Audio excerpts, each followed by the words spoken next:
Viruses are unable to multiply on their own. They depend on the body's own cells. To multiply, a virus must first enter the body. One of the ways it does this is through the mucous membranes of the gut, or the respiratory system. Some viruses spread in the blood around the body. They are not able to infect cells indiscriminately because they can only attach to cells expressing particular receptor groups on their surfaces. When a virus encounters such a cell, it binds using a complementary group. The virus is now able to penetrate the cell. The capsid, the part of the virus containing the foreign genetic material, enters the cytoplasm. There it breaks down, releasing nucleic acid into the cell. It is important to remember that viruses can carry either RNA or DNA in single or double-stranded forms. Many viruses replicate in the cytoplasm, where the biomolecules it codes for are synthesized. These include more viral nucleic acid, protein and glycoproteins for the viral envelope, if there is one, and viral surface receptors. As a side effect, it may also cause a cell to produce additional host antigens on the cell surface.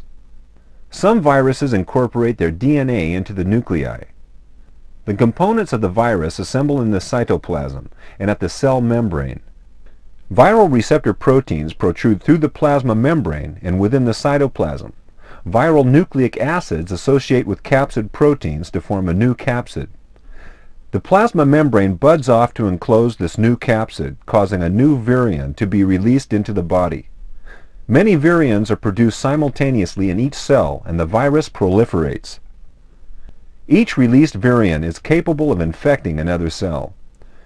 Neighboring cells in the body are likely to be of the same type, and since the virus targets cells expressing specific host receptors on their surfaces, propagation of the infection is rapid. The immune system has several defense mechanisms against viral infection. Here a virus binds to its target cell. As we saw, it fuses with the host cell and releases its genetic material into the cytoplasm. When the foreign genetic material enters the cell and starts to synthesize viral products, the cell is stimulated to make alpha and beta interferons. These interferons can signal to neighboring cells to directly inhibit viral metabolism. They do this by binding to interferon receptors, which signals the synthesis of antiviral proteins. The antiviral proteins can switch the cell into a virus-resistant state if it should become infected. Interferon gamma produced by activated T cells also induces synthesis of MHC class I molecules, which make the cell more readily recognized by cytotoxic T cells. When a virus infects the activated neighboring cell, the antiviral proteins detect foreign genetic material and block viral replication by breaking down mRNA and stopping protein synthesis. These proteins put the cell into stasis, which limits further replication of the virus and spread of infection. This holding action gives the immune system time to mobilize the T-cell response. One consequence of interferon signaling is an increased production of major histocompatibility molecules, particularly class I. This is synthesized within the endoplasmic reticulum, where it comes into contact with peptide fragments of all the proteins present in the cell. All of the proteins are sampled by binding to MHC class I, which carries it to the cell surface. This includes any viral peptide synthesized by the cell. T cells that have been educated within the thymus will recognize and bind to a receptor composed of MHC class I plus non-self protein peptide. It does this through its T cell receptor and CD8 molecules. Once attached, there may be a direct interaction between the CD95 ligand group of the T cell and the CD95 receptor on the target infected cell. An indirect signal may also be sent using tumor necrosis factor or lymphotoxin to a tumor necrosis factor receptor on the target cell.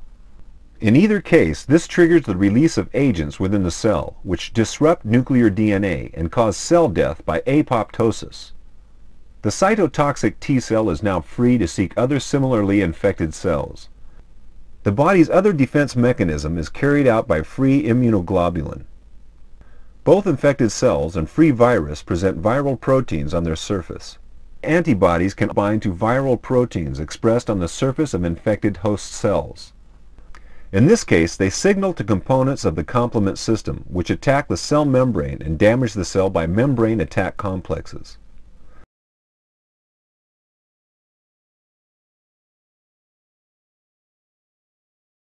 The same antibodies on encountering a virion can also bind to its antigens, making it unable to attach to and enter uninfected cells.